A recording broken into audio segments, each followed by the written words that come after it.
So again, the predisposing and the precipitating factors. First is the predisposing. We have here the genetic predisposing factors, the environmental exposure, the respiratory infection during childhood, and for our precipitating factors, we have the smoking, occupational hazard, and the air pollution. So here, from our predisposing and precipitating, we have our repeated exposure to risk factors. As our patient is a heavy smoker, he in the early age of our patient, he smoked 2 pack every day. So that comprises 50 pack years as he stopped. For the 25 years as he smoked, so it comprises the 50 pack years. So it's meaning that he is really a heavy smoker. Then after that, what will happen? What will happen if there's a repeated risk of exposure to the risk factors? There are 2. Since in COPD, what we have in COPD is the chronic bronchitis and the emphysema, right? So we have here the in the alveoli we have the emphysema, and here is the chronic bronchitis. So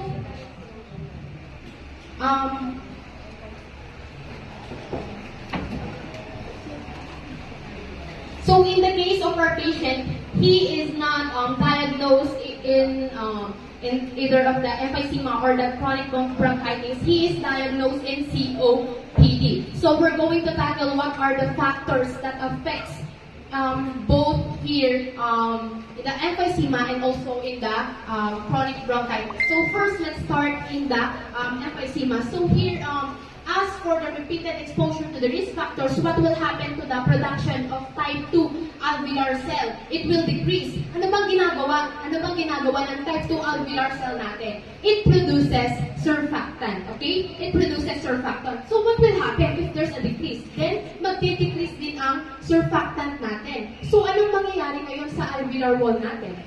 Ang mangyayari sa alveolar wall natin is madedestroy siya. Kapag madedestroy ang alveolar natin, anong mangyayari? Magkakaroon ng distraction of recoil. Elastic recoil. Ano ba ang elastic recoil sa may lungs natin? Tulad ng kapag humihinga tayo or sa isang balon. Diba kapag ini-inflate ang isang balon, kapag ini-inflate ang isang balon and dinideflate, diba babalik siya sa dati. Babalik siya sa dati. But if there's a distraction of your alveolar wall and there's a distraction of your elastic recoil, ibig sabihin, hindi na siya babalik sa dati. May case na mag-inflate siya or if you're going to inhale, hindi na siya babalik sa dati, hindi na siya mag-recoil into its original state because of the decrease ng production ng alveolar wall and nagkaroon na ng decrease ng surfactant. Ano nang nangyayari ngayon kapag nagkaroon ng distraction of elastic recoil? Ang nangyayari, nagkakaroon ng air trapping. Ibig sabihin, hindi na makakalabas kung ano man yung pumasok sa katawan natin. If we inhale oxygen, makakalabas pa ba yung carbon dioxide? Hindi na makakalabas. So anong mangyayari? Liliit ba or lalaki yung chest ng patient natin? Lalaki. So it will result into barrel chest. And then next into our overdistension of our alveoli. Kapag nagkaroon na ng overdistension of alveoli, magkakaroon na ng impaired gas exchange. Saan ba nangyayari ang ating gas exchange? Sa ating alveoli. So here is the for the emphysema 1, and next for our chronic bronchitis. Kapag nagkaroon na, balik tayo dito, kapag nagkaroon na ng repeated exposure to risk factors like smoking, anong mangyayari? Magkakaroon ng irritation. Kapag nagkaroon ng irritation, what will happen next? Inflammation. Ngayon, yung katawan natin is magre-release ng Magre-release siya ng mga chemical mediators. Ano yung mga chemical mediators natin? We have the prostaglandins, the histamines, right? The decinin, the leukotrienes. So, ano nang mangyari ngayon? Kapag nagkaroon na ng inflammation at release ng chemical mediators, there will be a chance of hypersecretion of mucus. And what will happen kapag nagkaroon ng hypersecretion of mucus? Diba? Meron tayong persistent cough. Ito yung one of the signs and symptoms. Yes? One of the signs and symptoms kapag nagkaroon ng hypersecretion of mucus. Kakaroon tayo ng productive cough. And also, anong ma-observe natin kapag yung isang taong umuubo is may mucus siya? Diba? Crackles. Yes, there's a presence of crackles. And then, kapag meron tayong hypersecretion of mucus, may possibility pa na clogging sa sobrang dami? Yes.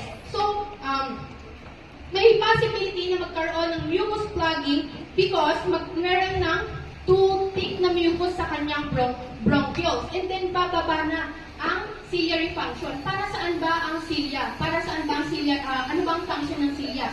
Pinopropel niya yung mga mucus alis sa lungs natin, right? And then, kapag bumaba ang ciliary function natin, anong mangyayari? Mahihirapan na ilabas yung ating secretion.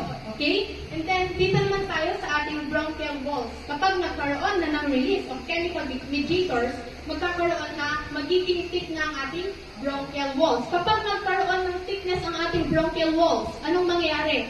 Luluwag ba siya? Sisikip. There will be a narrowing of bronchioles. So, anong mangyayari ngayon? Anong mapapansin natin? Magkakaroon ng, di ba, ang present kasi dito sa ating COPD is really the wheezes. So, anong mangyayari? Kapag nag-inhale yung tao or yung patient natin, tapos kapag nag-exhale siya, a patient with COPD, ang ma-observe natin is wheezes. And also, kapag nagkaroon ng wheezing, marami pa siyang kapag nagkaroon ng wheezing, there will be also a difficulty of breathing kasi nga hindi niya na, kung nag-inhale man siya ng madami ang oxygen, naiipit yun kasi tutik na nga yung bronchial walls niya, nag-narrow down na, magkakaroon siya ng difficulty of breathing, magkakaroon siya ng dyspnea, and it will lead to the use of his accessory muscles that will lead into fatigue. Kaya makikita natin sa mga COPD patients natin na kapag humihinga sila is parang just like that, especially kapag umakatake po. And then next sa ating, dito sa ating obstruction of airway, kapag nagkaroon na ang ating bronchioles, anong nangyayari? Nagkakaroon na obstruction of airway because of the tutik na mucus. Tutik na mucus, anong nangyayari ngayon? Sa pagtaba yung oxygen sa ating blood, hindi na. So, it will lead to hypoxia, which is hindi na rin magiging sapat yung yung oxygen sa ating mga tissue. Which is, kapag meron din tayong impaired gas exchange, connected din siya sa ating hypoxemia kasi hindi na na-deliver ng sapat yung oxygen sa ating blood, which will go into hypoxia. Okay. Naka-highlight yung mga yung mga nag-manifest nito. Lahat yung manifestation